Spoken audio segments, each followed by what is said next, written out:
Video games. Mind-numbing activities or helpful activities? Video games. Why they help people. So from Pac-Man to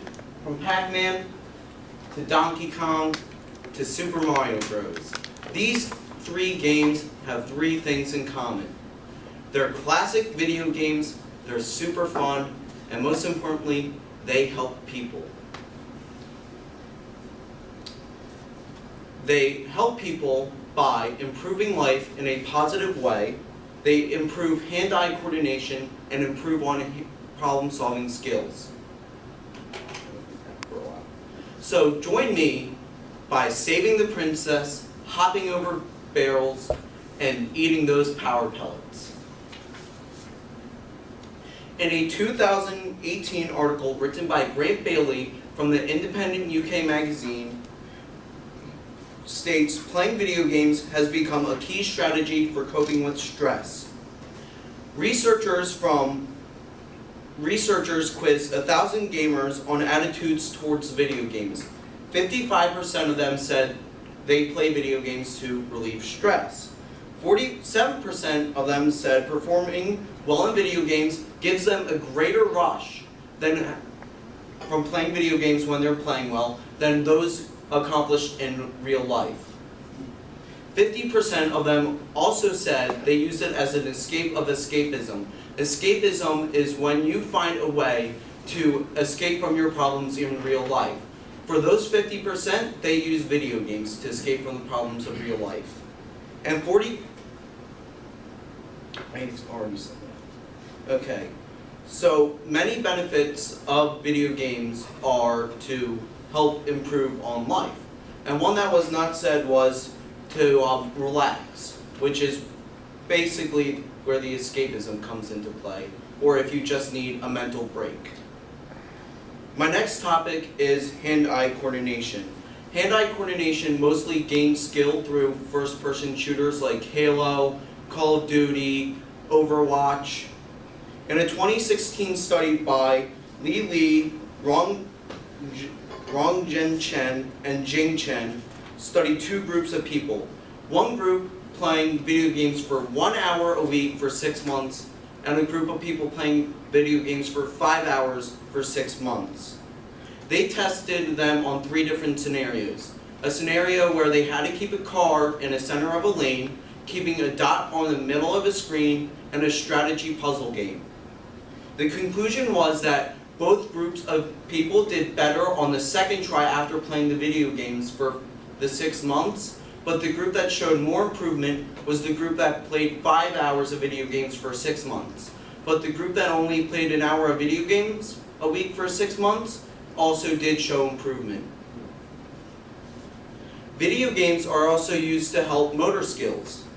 A study done at University of Toronto, people who play action video games such as Call of Duty and Assassin's Creed learn new sensory motor skills more quickly. So like riding a bike, driving for the first time.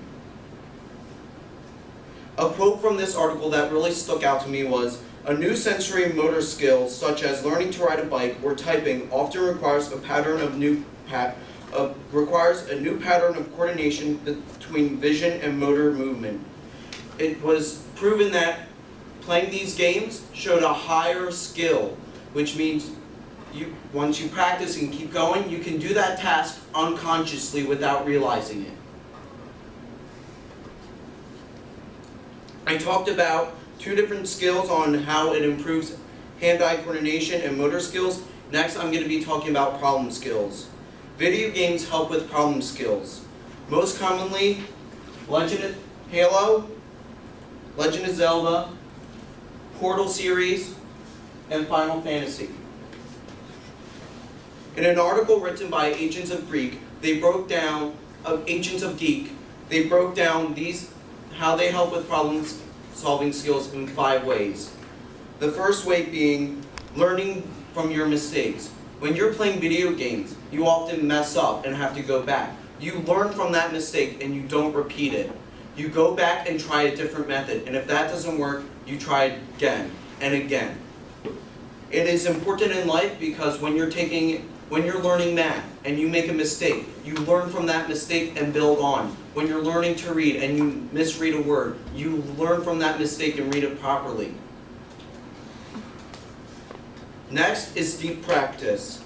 And when you're playing video games and you keep dying and dying and dying, trying the same, like in a boss fight, you're practicing that fight. That practice that you're getting can be transferred to different skills. With public speaking, practicing your speech for many times, it builds stamina.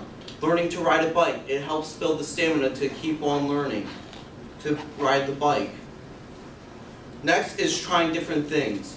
If you're, say, fighting Bowser in Super Mario, and you try just jumping over him, and you do that 50 times and that doesn't work, you might try a different method of getting around him. Like when he jumps up into the air and you can quickly run right under him. The next is experiencing different problems and solutions. The different problems come from different levels. So in Legend of Zelda, there are different levels that you have to go through, like going through dungeons and stuff.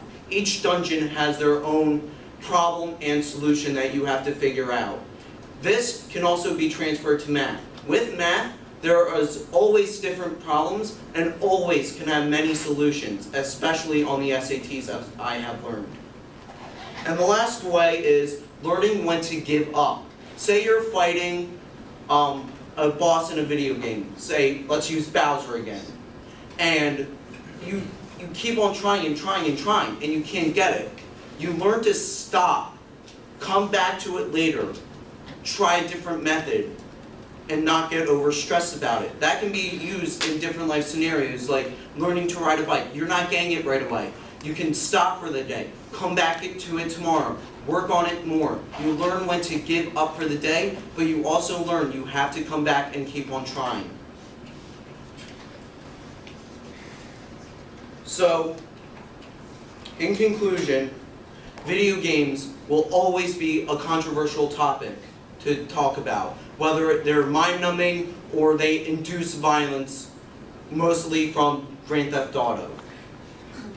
But that's not true. They improve life in a positive way, they help build hand-eye coordination skills, and improve on your problem-solving skills. So next time someone tells you that video games are not worth the money, they're bad for you, you can tell them that they are wrong, for the reasons I have shared with you today. Thank you.